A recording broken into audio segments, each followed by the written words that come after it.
Malam Ibu Guru, perkenalkan kami dari kelompok 5 yang beranggotakan saya Hengki Junior, Florencia Mercy, Helena, Jennifer, dan juga Glenly. Kami akan mempresentasikan hasil kerja kelompok kami.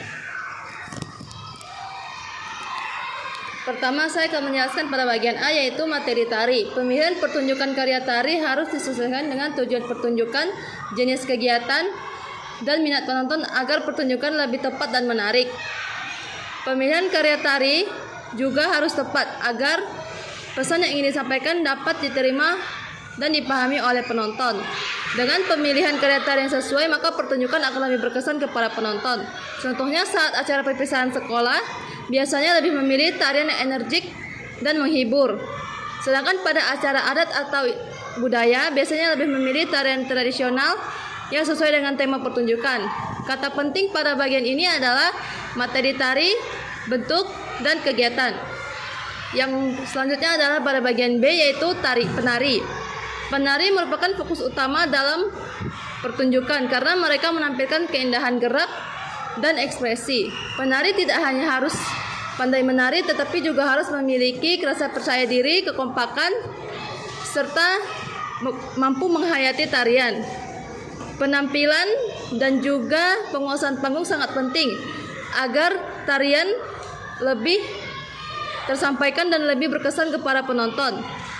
Kata penting dalam bagian ini adalah penari, gerakan, dan mampu. Selanjutnya akan dilanjutkan oleh Helena. Saya akan menjelaskan bagian C dan D. Yang pertama itu bagian C, tata rias dan busana tari. Tata rias dan busana tari merupakan elemen penting dalam pertunjukan tari. Tata rias dan busana tari yang digunakan harus mampu menyesuaikan dengan tema yang akan ditarikan. Tata busana dan tata rias harus mampu menunjukkan ekspresi dan keindahan gerakan penari agar penonton dapat memahami karakter yang dibawakan. Untuk kata penting yang saya dapatkan ada 2, yaitu memanipulasi dan sesuai. Kemudian bagian D, iringan tari. Iringan tari merupakan irama musik atau irama dari iringan alat musik. Irama musik yang digunakan untuk mengiringi suatu tari juga harus disesuaikan dengan tema yang akan dibawakan agar tari tersebut memiliki kesinambungan dari irama maupun gerakannya. Jika suatu tari membawa tema sedih, maka lagu yang dibawakan juga harus bertema sedih atau sendu. Untuk kata penting yang saya dapatkan pada bagian D ini ada 2, yaitu dimainkan dan dipersiapkan. Sekian dari saya, kemudian akan saya serahkan ke Hengki.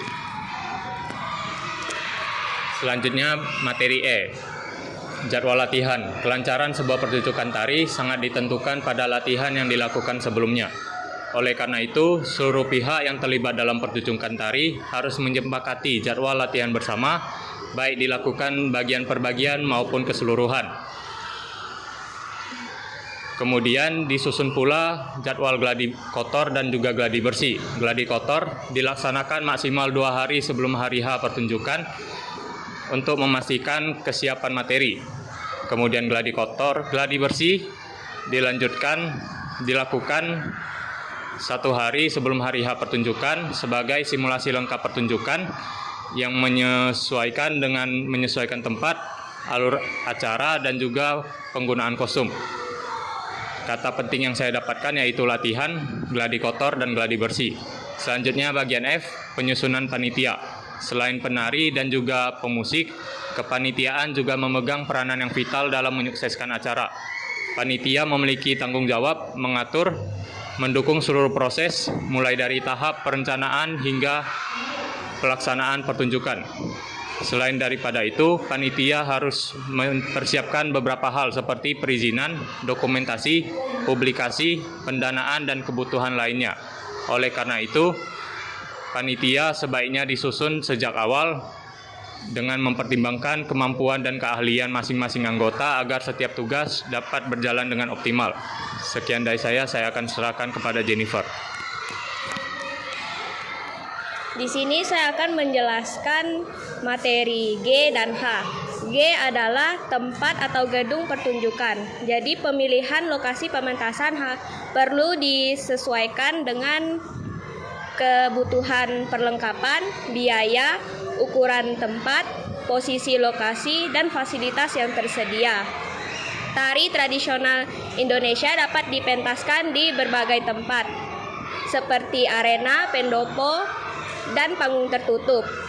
Bentuk panggung juga harus mempertimbangkan keadaan cuaca dan isi pertunjukan. Seperti tari rakyat yang lebih sesuai dipentaskan di area terbuka supaya penonton dan penari dapat berinteraksi secara langsung. Kemudian materi H itu adalah waktu atau durasi pertunjukan. Pengaturan lama pertunjukan penting dilakukan supaya penonton tidak merasa jenuh ketika pertunjukan berlangsung lama.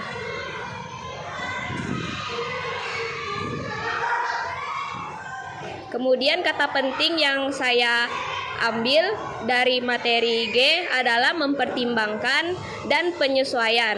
Kemudian materi H, kata penting yang saya ambil adalah menghindari dan menyederhanakan. Kemudian saya akan menyerahkan kepada Glendy. Baik, terima kasih atas kesempatan yang telah diberikan. Pada kesempatan kali ini saya akan menjelaskan bagian I dan J. Bagian I itu adalah penonton. Kalau kita mulai acara itu kan kita harus tahu dulu siapa yang nonton acara kita. Kalau kita cuma tampilin tari yang sesuai selera kita, bisa-bisa tuh mereka bingung atau bosan. Contoh misalnya kebanyakan yang datang itu orang yang nggak terlalu paham seni tari. Jadi kita harus kasih yang gampang dimengerti aja gitu. Nah, untuk kata penting dari materi ini adalah penonton dan pertimbangan karakteristik. Selanjutnya yaitu bagian J, yaitu susunan acara. Kalau kita cuman mulai acara dengan tari yang biasa aja gitu, bisa-bisa tuh orang tuh merasa bosan gitu. Jadi lebih baik kita mulai dari awal yang menarik perhatian dari awal. Terus pas sudah mau selesai itu kita kasih penutup yang baik, biar orang-orang tuh merasa puas dan bahkan belum cukup sama pertunjukan kita. Kata penting dari materi ini adalah dinamis. Sekian dari saya. Sekian dari kelompok kami menyampaikan presentasi, menyampaikan materi dari buku paket. Kami ucapkan terima kasih.